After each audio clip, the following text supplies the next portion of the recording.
Election అప్డేట్స్ను అందరికంటే ముందుగానే తెలుసుకోవాలంటే ఈరోజే ఆర్టీవీ లైవ్ యాప్ని మీ మొబైల్లో డౌన్లోడ్ చేసుకోండి.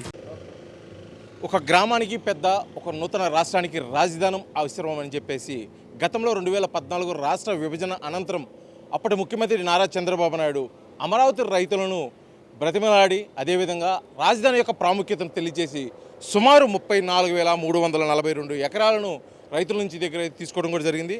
ఆ రైతుల నుంచి తీసుకున్న ప్రాంతంలో రాజధాని నిర్మాణం చేపట్టి మరొక సమైక్యాంధ్ర అదేవిధంగా ఉన్నటువంటి హైదరాబాద్లో మాదిరిగా కూడా అభివృద్ధి చేయాలనే సంకల్పంతో కూడా అమరావతిని అయితే తీసుకురావడం జరిగింది. కానీ 2019 తర్వాత జరిగిన కొన్ని అనుకోని కారణాల వల్ల కూడా రాజధాని 3 రాజధానులు కావటం, అక్కడ పొలాలు అయితే ఎవరైతే ఇచ్చారో అదేవిధంగా అక్కడ రైతులు న్యాయం కోసం కూడా దీక్ష కూడా చేపట్టడం జరిగింది. ఆ దీక్షలో భాగంగా కూడా ఇప్పటి వరకు సుమారు 1631 రోజులు దీక్ష చేపట్టారు.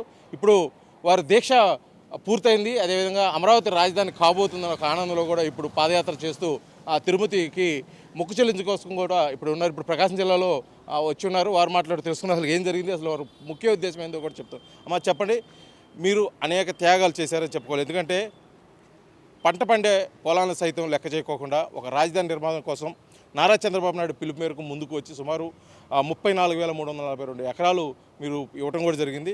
ఆ ఇచ్చిన ఆ రైతులు మీరైతే ఎవరైతే ఉన్నారో మీ త్యాగానికి పట్టించుకోకుండా 3 రాజధానులు తెర మీదకి తీసుకురావటం, మీకు పూర్తి స్థాయిలో రాష్ట్రానికి అన్యాయం జరుగుతుందో దీక్ష కూడా చేపట్టారు.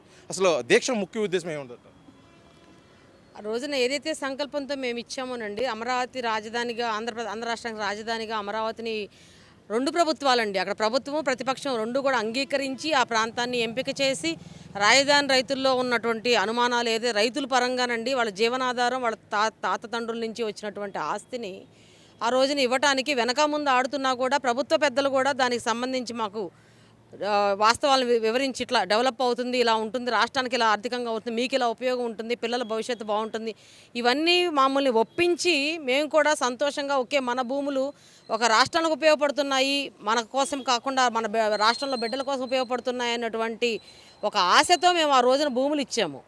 రాజధాని నిర్మాణాలు, రాజధానికి సిఆర్డీఏ ఒక చట్టాన్ని రూపొందించారు. ఆ చట్టం ప్రకారమే పరిపాలన జరుగుతోంది. రాజధానిలో పనులు మొదలైనవి. జరుగుతున్న క్రమంలో ప్రభుత్వం మారడం జరిగింది. ప్రభుత్వం మారినప్పుడల్లా గత ప్రభుత్వం చేసిన వాటిని కంటిన్యూ చేయకుండా దాన్ని ఆపేసేసి దాన్ని నాశనం చేసి మనం ఏదో మన మనసులో ఏదో పెట్టుకొని కక్షపూరితంగా చేద్దామన్న ఉద్దేశంతో జగన్మోహన్ రెడ్డి గారి ప్రభుత్వం 3 రాజధానులు దీన్ని తీసుకొచ్చింది. అంటే ఆలోచన లేనటువంటి ప్రభుత్వం, విధ్వంసం తప్పితే అభివృద్ధి కోరుకోలేని ప్రభుత్వం వస్తే ఎలా జరుగుతుంది అంటానికి మొట్టమొదటి ఉదాహరణ మా అమరావతేనండి. ఈ ప్రాంతమే, అమరావతి ప్రాంతంలోనే ఫస్ట్ ఆయన టార్గెట్ మొదలుపెట్టాడు. 3 రాజధానులు అని చెప్పని మొదలుపెట్టారు ఆయన. ఆ వినాశనం అక్కడి నుంచి మొదలైంది. రాష్ట్ర వ్యాప్తంగా ఎక్కడ అన్నా క్యాంటీన్ల దగ్గర నుంచి, పోలవరం పనుల దగ్గర నుంచి, పట్టిసీమ నుంచి ఆ రోజున రైతులకి ఉపయోగపడుతుందని పట్టిసీమను నిర్మించి 3 సంవత్సరాల పాటు నీళ్లు అందించినటువంటి పట్టిసీమలో నీళ్లు కూడా ఆపేసి రైతులకు జరిగిన అన్యాయం కావచ్చు, అన్ని రకాలుగా విధ్వంసకరమైనటువంటి చర్యలు జగన్మోహన్ రెడ్డి ప్రభుత్వం అవలంబించింది. దాని ఫలితమే వాళ్ళ ఈ 11 సీట్లతో వాళ్ళు వెనక్కి వెళ్ళిపోవటం. అటువంటి విధ్వంసకర పరిస్థితుల్లో నుంచి మేము న్యాయస్థానం నుంచి దేవస్థానం అని చెప్పి తిరుమల పాదయాత్రకు మొదలుపెట్టి దానికి కనీసం మా గ్రామాల నుంచి కూడా బయటికి రాలేని పరిస్థితి అండి మాది ఆ రోజున. అదేవిధంగా ఈ రోజు అయితే దీక్ష చేస్తున్నారు. ఆ రోజు కూడా దీక్ష చేసి మీరు ఒక మొక్కు చెల్లించడం కోసం తిరుపతి వెళ్తున్న సందర్భంలో కూడా ఒక ఇన్సిడెంట్ జరిగింది. ముఖ్యంగా ప్రకాశం జిల్లా, ఉమ్మడి ప్రకాశం జిల్లా ఎంట్రన్స్లో అసలు ఏం జరిగింది, దాని ముఖ్య ఉద్దేశం ఏముంది? గ్రామాల్లోనండి మేము బయలుదేరాలన్నా కూడా పక్క వాళ్ళకి ఆధార్ కార్డులు చూపించి వెళ్లాల్సిన పరిస్థితుల్లో ఇట్లా మేము మా అమరావతి నుంచి న్యాయస్థానం నుంచి దేవస్థానానికి మేము ఇట్లా వెళతాము అంటే ప్రభుత్వం దానికి మాకు పర్మిషన్ ఇవ్వలేదండి. మీరు వెళ్ళటానికి వీల్లేదు అని అంటే మేము హైకోర్టును ఆశ్రయించాము. హైకోర్టు ద్వారా పర్మిషన్ తీసుకొని పోలీస్ ప్రొటెక్షన్ ఇవ్వమని చెప్పని హైకోర్టు చెప్పిన తర్వాత మేము పాదయాత్రగా బయలుదేరి వస్తుంటే మీ మీద రాళ్లు పడతాయి, మీకు చెప్పులు పడతాయి, మిమ్మల్ని ఊరుకోరు రాష్ట్ర జనం, మీరు స్వార్థపరులు అని వైసీపీ చేసినటువంటి ప్రచారం ఏదైతే ఉందో దాని మీద మేము ఆలోచిస్తూ కొంచెం భయపడుతూనే ప్రకాశం జిల్లాలోకి అడుగు పెట్టామండి. కానీ ప్రకాశం జిల్లా అడుగు పెడుతూ ఉండగానే మా మీద పూల వర్షం అండి. పూల వర్షంతో మమ్మల్ని స్వాగతించి మమ్మల్ని అందరినీ తీసుకెళ్తుంటే నాగులపడపాడు గ్రామానికి వచ్చేపాటికి పోలీసులు అక్కడ ఉన్నటువంటి నాయకుడి ప్రోద్బలంతో, నాయకుడి అండతో, వైసీపీ నాయకుడి అండతో మా మీద దాడి చేయడానికంటూ మా మీద ఆంక్షలు విధిస్తూ మాకు మద్దతుగా వచ్చినటువంటి వాళ్ళ మీద కూడా వాళ్ళు అన్యాయంగా మీడియా ప్రతినిధుల్ని కొట్టడం జరిగిందండి. దాన్ని సహించలేని ప్రకాశం జిల్లా వాసులండి తిరగబడ్డారు. మొదటిసారి అమరావతి రైతులు మీద లాఠీ ఛార్జీలు జరిగినా, ఏం జరిగినా, కేసులు పెట్టినా మేము తలంచుకొని వెళ్ళాము. కానీ ప్రకాశం జిల్లా వాసులు అలా ఒప్పుకోలేదండి. వాళ్ళ అండతోనే, వాళ్ళ దీంతోనే మా యాత్ర తర్వాత కూడా చాలా ఉత్సాహంగా, చాలా దీనిగా జరిగింది. ఆ రోజున, ఇవాళ రోజున ఈ ప్రభుత్వాన్ని కూడా అడుగుతున్నామండి. ఆ రోజున మా మీద జరిగిన దీన్ని ఆపటానికి ప్రకాశం జిల్లాలో వాసులు అడ్డుంపడి వాళ్ళ ఒక బాబుకి చెయ్యి విరగటం కూడా జరిగింది. వాళ్ళ మీద అనేక రకమైన కేసులు కూడా వాళ్ళ మీద బనాయించారు. అటువంటి దాడిని ఎదుర్కోవడానికి ఆ రోజున వాళ్ళు మాకు ఇచ్చిన మానసిక స్థైర్యం కూడా మాకు ప్రకాశం జిల్లా వాసుల నుంచి లభించిందండి. వాళ్ళ ప్రభుత్వాన్ని కూడా ఈరోజు ఏర్పడినటువంటి ఈ కూటమి ప్రభుత్వాన్ని కూడా మేము అడుగుతున్నాం. ఆ సందర్భంగా పెట్టినటువంటి కేసులు ఏవైతే ఉన్నాయో వాళ్ళ మీద తీసివేయండి దయచేసి. వాళ్ళు రాష్ట్రం కోసం ఆరాటపడ్డారు, రాజధాని కోసం ఆరాటపడ్డారు, రైతుల పక్షాన నిలబడ్డారు. కాబట్టి ఈ ప్రభుత్వాన్ని కూడా మేము వేడుకుంటున్నాం, వాళ్ళ మీద ఉన్న కేసులన్నింటినీ తీసేసేయండి అని చెప్పని అర్థిస్తున్నామండి. మరి చెప్పండి, 1631 రోజుల నుంచి జరుగుతున్న ఈ దీక్ష గత 8 రోజులతో ముగిసింది. ఎందుకంటే నారా చంద్రబాబు నాయుడు ముఖ్యమంత్రిగా ప్రమాణ స్వీకారానంతరం అప్పుడు కూడా పాదయాత్ర చేశారు కొన్ని రోజులు, న్యాయస్థానం టు దేవస్థానం అని చెప్పేసి. అప్పుడు పాదయాత్రకి అంటే చాలా కష్టాలు పడ్డారు, కాళ్ళకు బొబ్బలు వచ్చినాయి, నడవలేని పరిస్థితులు, చాలామంది కూడా హాస్పిటల్ పాలయ్యారు. అప్పుడున్న పరిస్థితికి ఇప్పుడున్న పరిస్థితికి అసలు మీరు ఎలా ఫీల్ అవుతున్నారు? అప్పుడు కష్టంతో చేసామండి. మేము ఉద్యమం మొదలుపెట్టాము. 3 రాజధానులు అనగానే ఉద్యమం స్టార్ట్ చేసాము. మేము 100 రోజులు దాటిన కరోనా టైంలో కూడా ఇళ్లలో చేసినా కానీ మా గోడు ఎవరు పట్టించుకోలేదు. అందుకని చెప్పి దేవస్థానం టు న్యాయస్థానం అని చెప్పి మేము పాదయాత్ర నడుచుకుంటూ వచ్చేటప్పుడు బొబ్బలు అనేవి వస్తాయండి. అప్పుడు కష్టకాలంలో మమ్మల్ని రానిలేదు. మీరు రావాలంటే ఆధార్ కార్డులు కానీ, మీ పొలం పాస్బుక్లు కానీ అలాంటివి కూడా చాలా రకాలుగా మమ్మల్ని అడిగారు. అవన్నిటికి కూడా ప్రభుత్వం నుంచి మేము పర్మిషన్ తీసుకొచ్చుకొని నడుస్తూ ఉన్నాం.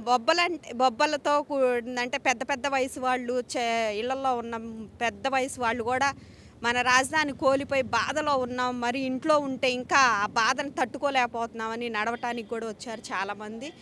అప్పటికి ఇప్పటికి తేడా ఏంటంటే అప్పుడు కష్టకాలంలో చేసాం, ఇప్పుడు సంతోషంతో చేస్తున్నాం. మాకు అడుగడుగున హారతలు, అంత కష్టకాలంలో కూడా హారతలు, పూలతో స్వాగతాలు అవన్నీ చేసిన వాళ్ళందరికీ కృతజ్ఞత యాత్ర అని చెప్పి మళ్ళీ మేము ఈ యాత్ర పెట్టుకొని ప్రతి ఒక్కరికి కృతజ్ఞతలు తెలుపుకుంటా రావటం జరిగిందండి ఈరోజు.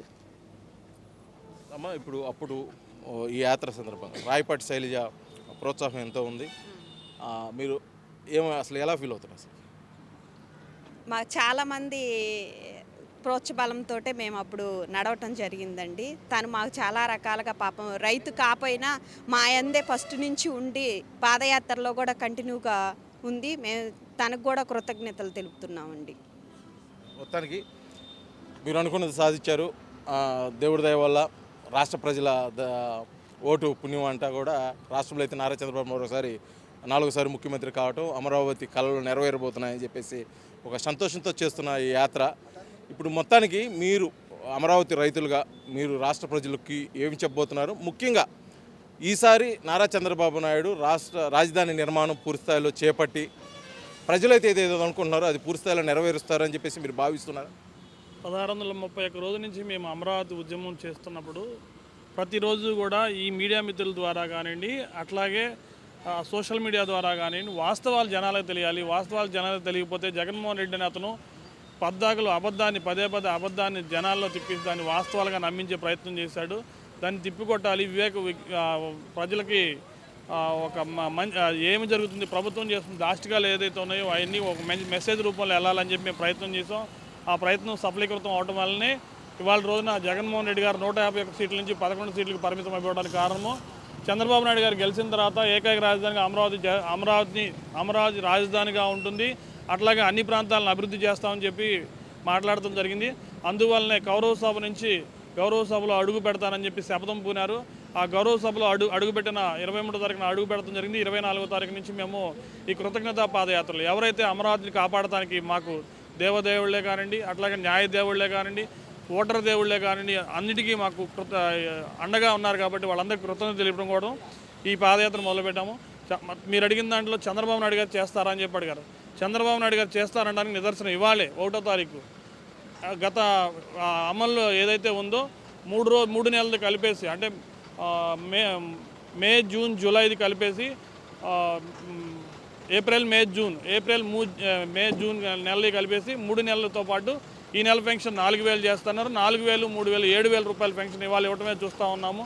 అట్లాగే రాకముందు నుంచే రాజధాని ప్రాంతంలో ఏదైతే వీళ్ళు రోడ్లు తవ్వుకుపోవడం, ఇసుక తవ్వుకుపోవటము, అక్కడంతా విధ్వంసం సృష్టించేసి వేసిన రోడ్లు కూడా తవ్వుకుపోయి, అట్లాగే లేనటువంటి ఔటర్ రింగ్ రోడ్ వేసారని చెప్పేసి కేసులు పెట్టారో అట్లాంటి అన్నిటిని కూడా తెర మీదకి తీసుకొచ్చేసి ఆ రోడ్ల పని కానివ్వండి, జంగిల్ క్లియరెన్స్ కానీ ప్రతి ఒక్క పని చేపిస్తానన్నారు. సీడ్ యాక్సెస్ రోడ్ ఎక్స్టెన్షన్ చేయడానికి కూడా అధికారులు పూర్తిగా 4 ఎకరాల 20 సెంట్లు ఏదో రావాల్సి ఉంది. రైతులతో కూడా కూర్చొని మాట్లాడతాం కానీ దాని మీద సఫలీకృతం అయ్యే విధంగా ప్రయత్నాలు చేస్తున్నారు. ఇవన్నీ మాకు శుభసూచకంగా ఉన్నాయి కాబట్టి మేము వీళ్ళందరూ కృతజ్ఞతా పాదయాత్ర చేస్తూ ఉన్నాము. చంద్రబాబు నాయుడు గారు 100కి 100 పాళ్ళు అమరావతిని, పోలవరాన్ని, అట్లాగే ఆంధ్రప్రదేశ్లో ఇచ్చినట్టు హామీలు 20 లక్షల మంది ఉద్యోగాలు కానివ్వండి అన్నింటినీ కూడా రీచ్ అవుతారు. ఆయన యొక్క విజనరీ లీడర్. ఆ విజనరీ లీడరు అమరావతికి కానీ ఆంధ్రప్రదేశ్కి అందరూ కానీ ఎప్పటికీ న్యాయం చేస్తారు. అట్లాంటి విజనరీ ఉన్న నాయకుడిని ఎప్పటికీ నమ్ముకొని ఉండాలని చెప్పేసి కోరుకుంటా ఉన్నాం. ఇది మొత్తానికి కృతజ్ఞతగా అమరావతి రైతులు చేస్తున్నటువంటి పాదయాత్ర ఈరోజు 8వ తారీఖు జరిగింది. ఆ 8వ తారీఖు 8 రోజులకి చేరింది. ఈ సందర్భంలో కూడా వారు తెలియజేస్తున్నారు గతంలో జరిగిన అమరావతి రైతులు దీక్షకి భంగం కలిగిస్తూ గత ప్రభుత్వం చేసిన అన్నిటికి కూడా దేవదేవులు చూశారు, అదేవిధంగా ఓటర్ దేవుళ్ళు చూశారు.